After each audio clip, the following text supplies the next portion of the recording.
नमस्कार more update YouTube चैनेले सबाइके शुभ विजय और शुभेच्छा जानाई।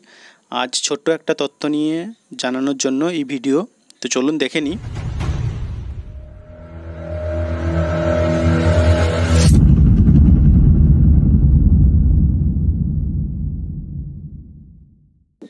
বন্ধুরা 2025 স্টেট যে প্রাইমারি রিকমেন্ড নোটিশ আপনারা দেখেছেন, সেই নোটিফিকেশনে আপনারা দেখেছেন যে সমস্ত ক্রাইটেরিয়া দেওয়া হয়েছে তার মধ্যে এনআইওএস ডিএলএড এর কথা কিন্তু বলা ছিল না। তাই আমার বিগত ভিডিওতেও আমি এনআইওএস ডিএলএড নিয়ে কিছু মন্তব্য করিনি, কিন্তু আমি দেখেছি ওই ভিডিওতে অনেকেই কমেন্ট করেছেন যে এনআইওএস ডিএলএড নিয়ে কিছু বলুন।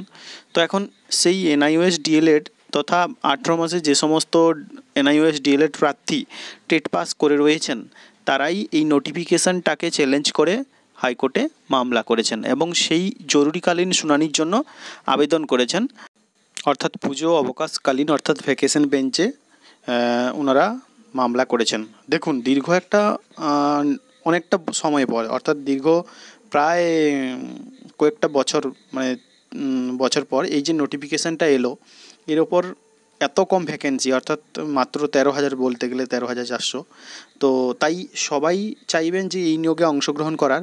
এবার বলি, আপনারা জানেন যে সুপ্রিম কোর্টে এনআইওএস ডিএলএড এবং বিএড নিয়ে মামলার রায় কী রয়েছে, যে এনআইওএস ও বিএডরা প্রাইমারিতে বাতিল বলে গণ্য হয়েছেন, কিন্তু তার কিছু শর্ত ছিল সেই রায়ে। অর্থাৎ ফ্রেশার যারা এনআইওএস ডিএলএড এবং বিএডরা প্রাইমারিতে অংশগ্রহণ করতে পারবে না, কিন্তু ইন সার্ভিস যারা বিএড রয়েছিল তাদেরকে 6 মাসের ব্রিজ কোর্স করতে বলা হয়েছে। এবং এনআইওএস ডিএলএডের ক্ষেত্রেও কিছু কিন্তু ক্রাইটেরিয়া ছিল, একটা নির্দিষ্ট ডেট মেনটেন ছিল, যে ডেট মেনটেনের আগে যারা এনআইওএস ডিএলএড করেছিলেন তারা বৈধ, বাকি ওই ডেটের পরে যারা করেছেন তাদের ক্ষেত্রে বাতিল করা হয়েছে। এবার সেই ডেট মেনটেন থাকার ফলে ওই ডেটের মধ্যে থাকা এনআইওএস ডিএলএডরা কিন্তু এই মামলা করেছেন।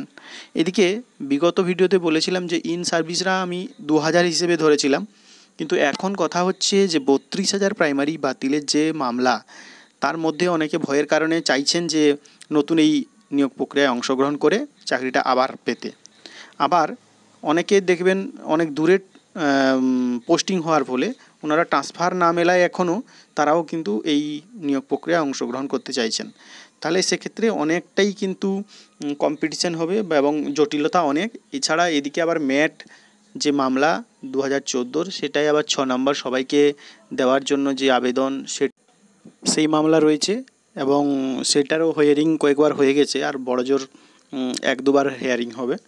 আবার 2022 স্টেটের যে প্রশ্নভুল মামলা, 2টি মামলা ছিল, সেটাই প্রেসিডেন্সি এবং যাদবপুরের যে বিশেষজ্ঞদের নিয়ে জুলাইতে রিপোর্ট জমা দেওয়ার কথা ছিল, সেটারও মামলার রায় প্রায় কাছাকাছি।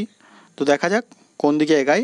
যাই হোক, পরিস্থিতি যেদিকে যায় সেদিকে আমাদের নজর থাকবে এবং সঠিক আপডেট পেতে এই মোর আপডেট চ্যানেলের সাবস্ক্রাইব করে পাশে থাকবেন। ধন্যবাদ।